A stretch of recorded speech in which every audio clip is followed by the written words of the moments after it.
Yeah, we should probably say that this is actually the day that we're talking about this is the day that Putin just backed out of the nuclear treaty publicly, which is not good. With Joe Biden going to Kiev and pledging his undying love to, and I'm going to say this, which is very painful. I think Zelensky is a complete menace.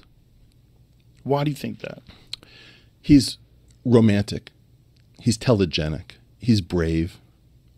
We can talk about whether he got set up in a coup or who he really is. He was an actor, et cetera, et cetera.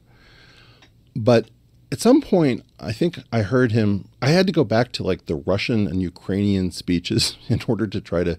I don't speak much Russian. I don't speak any Ukrainian, but they're closely related languages. And he calls for like preventivny udari, like preventative strikes. I'm like, huh? This is a while ago. And I thought, why is this person allowed to address Congress? You have somebody who, and I want to be very clear about this. I really find it disgusting what Vladimir Putin did, invading Ukraine. But if you look historically at the killing and the borders of Eastern and Central Europe, they have gone back and forth like nobody's business. When you ask somebody like me, an American Ashkenazi Jew, where did your family come from?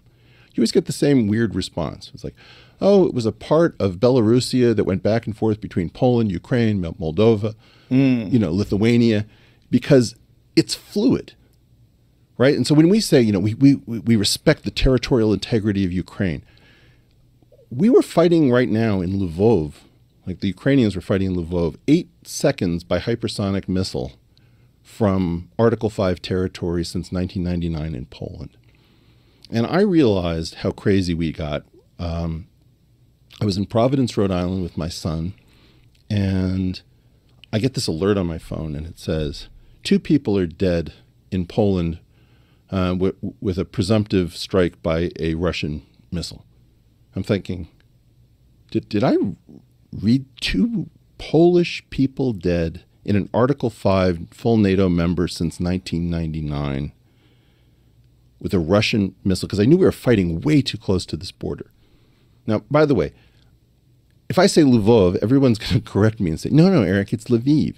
It's like, no, these cities all have multiple pronunciations. I always thought of Lvov was a Polish city, not a Ukrainian city. And ironically, I believe Lvov is the birthplace of Stanislaw Ulam, who came up with the Teller-Ulam thermonuclear design. So we're talking about some of the world's smartest people on some of the world's bloodiest, most disgusting, most beautiful land. Have you ever been to Ukraine? No. So my family basically is scattered, was scattered throughout the shtetls of Ukraine. And I've been over there in 89. We Americans do not understand Central and Eastern Europe, period, the end.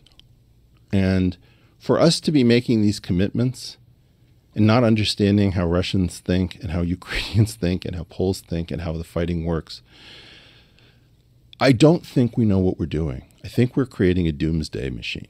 And the reason that it's not like Zelensky isn't wronged by Putin. It's not like he's not charismatic. He has one of the greatest Bruce Willis lines of all time. When we asked to evacuate him, he says, I need ammunition, not a ride. That thing makes us, I want that. Right. And then there's like house-to-house fighting, the way all the World War II enthusiasts think. They tend not to think about Nagasaki and Hiroshima. They like the tactical stuff with all the, which bridge got taken out over which river and how did we do this and that. So it's very romantic to people who are like World War II addicts. We do not realize how deep the trouble we're courting is. And I don't think we realize how dangerous it is if we are going to, every time there's a border dispute, go to a thermonuclear standoff. It's just Russian roulette with smaller and smaller numbers of empty chambers. And I don't know what this is. I don't know whether we have 30 years to play this game or 3 months. But I learned that day last year in 2022. Nobody around me in Providence, Rhode Island was reacting. Everybody's just going about. It was like a normal day. It's like I'm increasingly, Joe, believing that I am sane and that the world is crazy. And normally I take that as a cue that maybe I need to get some sleep. No, I think we're actually just going crazy. I think that those of us who actually get how risky this is need to speak up because it's not fun. The entire apparatus will tell you that you're soft on Putin and you're an appeasing Chamberlain wannabe. And it's like bullshit. Right now, you don't realize in 2004, we let Latvia and Lithuania into NATO membership. And I remember thinking at the time, what the hell are we doing? It's not like I don't understand that we want to protect them. It's not like I don't understand that you want to say that they're independent nations. But these were former Soviet republics. And there's two ways of thinking about it. You can put on one set of glasses and say, well, these are nations that get to decide what they want, and who's to tell them what to do. And then there's another thing called spheres of influence, where it's like, that's the Russian sphere of influence. If you are not playing with both of these sets of lenses, you're not playing the game. And the number of people who just have one set of these glasses on, right? They're only seeing the infrared or they're only seeing the ultraviolet. It's like, no, you need to oscillate back and forth and understand what you're doing. So I think Zelensky, and I'm scared to say this because I know I'm going to get just nothing but hate.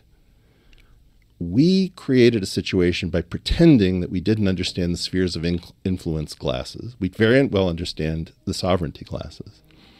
And we are now creating a doomsday machine that we do not understand. And the world is going to go multipolar, and we don't have the skill to play this game, period.